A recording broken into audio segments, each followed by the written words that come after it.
ሰላም እንዴት ናችሁ? ውድና የተከበራችሁ የዚህ ቻናል ቤተሰቦች ሰላማችሁ ብዝት ይበልልኝ በያላችሁበት የዓለም ዳርቻ። እንግዲህ ዛሬ እንደተለመደው በአንዳንድ ነገር መጥቼላችኋለሁ። ቻናሉን ከወደዳችሁት ሰብስክራይብ፣ ሼር በማድረግ ቤተሰብ ሁኑ ስል በትህትና ጠይቃችኋለሁ። እንግዲህ ዛሬ የመጣሁበት በሰሞኑ ሳውዲ ላይ በጣም ብዙ ነገር እየተወራ ነው ማለት ነው። ምክንያቱም የብዙ እህቶቻችን ራሳቸውን አጠፉ ወዘተ ምናምን እያሉ በዚህ ሳምንት እንግዲህ 2 አስክሬን ነው እንትን ያለው ማለት ነው። እሱ ብቻም ሳይሆን እንግዲህ አንዲት እናት በጣም በሚያሳዝን ሁኔታ ወጥተው እንግዲህ ልጅ ከሄደች 7 ወሯ ነው። ነገር ግን ደሞዝም የለም ምንም የለም፣ የምሰራው ከ2 ቤት ነው፣ ምግብም የለም እያሉ በጣም የሚያሳዝኑና ጥቁር ቁርቁር ብለው ሲናገሩ የብዙዎችን ልብ ነክቷል ማለት ነው። እና ይሄ ነገር እስከ መቼ ድረስ ነው ማለት እኛ ለምንድን ነው ወይ የማንባለው? ለምንድን ነው አቤት የማንባለው? እኛ በየጊዜው መከራችን የበዛ ለምንድን ነው?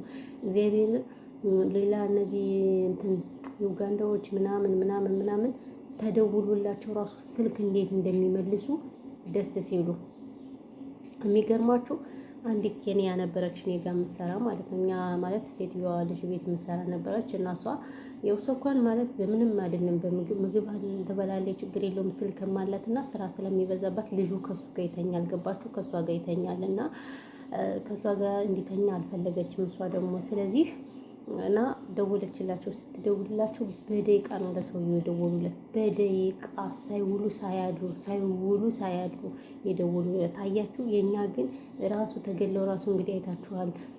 በቀደም ዕለት የመጣች ደላላ ምንድን ነው ያደረገች?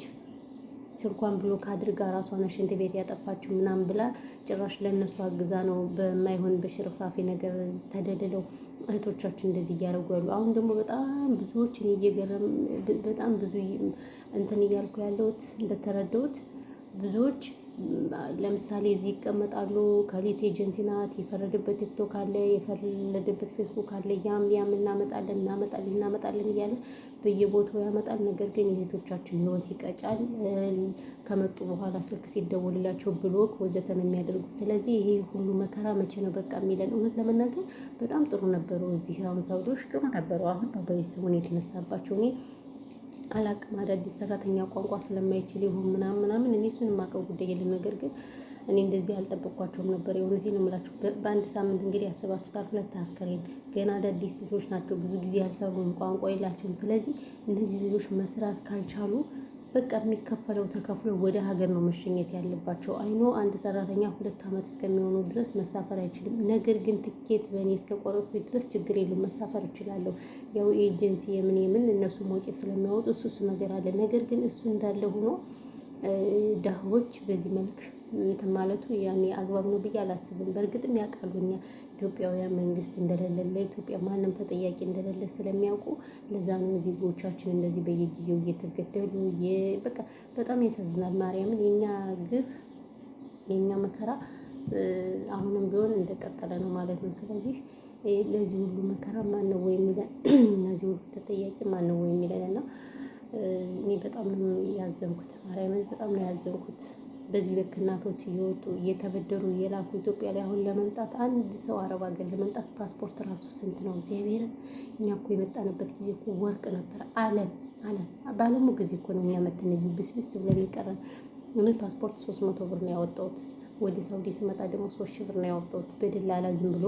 ያን ጊዜ እድሜ ትልቅ አልነበርኩኝም። እንደውም እንደዚህ ማዴት አላወጣሁኝም ነበር። ፓስፖርቱ 18 ዓመት ነው ምናምን ነው መሰል ብለው የሰጡኝ። ከዛ እሱንም አልሞላኝም ነበረ። ለምን ልጅ ናት ተባለ አይሰጣትም ተብሎ በስንት ነገር ተሰጠኝ። ከዛ ደግሞ ሊመጣ ስል ደግሞ መግባት አይቻልም ተባልኩኝ። ደግሞ 22 ነው 21 የሆነው ነው ሳውዲ መግባት የሚቻለው አይቻልም ሲባል እዛ ኤጀንሲ እንትን ሲል እንትን እዛ አረቦች የሚሰሩ ወደ ሳውዲ አረቢያ የሚል ቪዛ ሰሩልኝ። መጣው እዚሁ በስብሽ ቀረውና እኛ በዓለሙ ጊዜ ነው የመጣን፣ በወርቁ ጊዜ ነው የመጣን፣ በጥሩ ጊዜ ነው የመጣን። ይኸው አሁን ግን አንድ ሰው ለመምጣት እዚህ ወደ 150 ሺህ ብር ይፈጃል። ጋይስ 150 ሺህ ብር ፈጅታችሁ መታችሁ እዚህ ደሞዝ አይሰጡ ምን ካልሰጡ ምናምን በጣም ከባድ ነው። እንደገና ደግሞ አሁን አዳዲስ የምትመጡ ልጆች ደግሞ በቃ ወገቤና መመኝ ልክ እኛ አረብ ሀገር ላይ ሆነን የኛን የምንለቀውን ፌስቡክ የተለያየ ነገር ስታዩ እኛ ተመችቶን ይመስላችኋል? ነው አልተመቸንም። ብዙ ነገር አሳልፈን እኛ በመጣን ጊዜ ያኔ ስልክ የለም፣ ቲክቶክ የለም፣ ፌስቡክ የለም።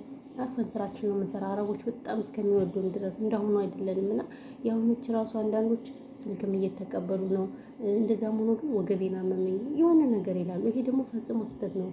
ምግብ ካለ እና ደግሞ እኔ አሁን አንዳንድ ልጆች የምመክራቸው እህቶቻችሁን ስታመጡ ምከሯቸው። ምግብ የለም ምናምን የሚሉት ይብሉ። አረብ ላይ ማንም አረብ ሀገር ላይ በላሽ ጠጣሽ አይሉም። ምናልባት እንደመጣሽ 2 ቀን ምግብ ሰርተው ምናምን ይሰጣሉ። ከዛ ውጭ ግን ያለውን እነሱም ኩሽና አይመጡ ተኝተው ነው የሚውሉ። ያኔ ብልት ማድረግ ነው። ካሜራ ይኑር ምን አገባኝ ነው ሰርቫ ያለ ሰራ ነው። በምግብ በኩል ምንም አይሉም። እውነት ለመናገር አረብ ቤት ምግብ የሚደፋ ነው አይደል እንዴ? ቆሻሻ ውስጥ የሚደፋ ነው። ስለዚህ እውነት ለመናገር መምከር አለባችሁ እህቶቻችሁን ስታመጡ። እንደገና ደግሞ ምን አይነት ቻሌንጅ እንዳለ ብዙ ቻሌንጆች አሉ። ስለዚህ ምን ልላችሁ ፈልጌ ነው መምከር አለባችሁ። እህቶች እየመጡ አልጋ በልጋ ይመስላችኋል። ሶፋ ላይ ተቀምጠን ምን ነው የሚመስላችሁ እኮ አንዳንዶች እኮ የፈረደበት ፊልተር አለ። ባይዘው ፊልተር ነው ጋይስ።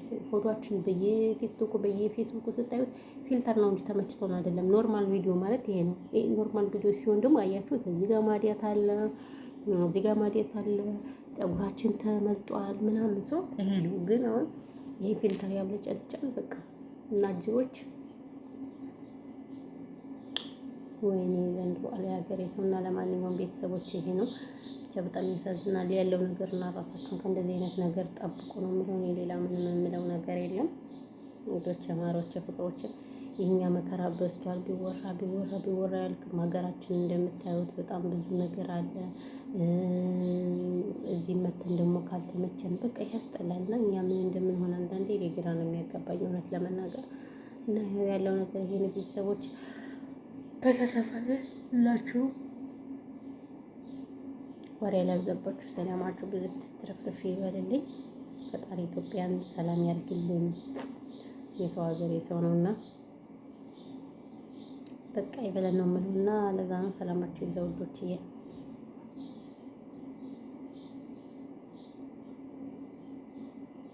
ወይስ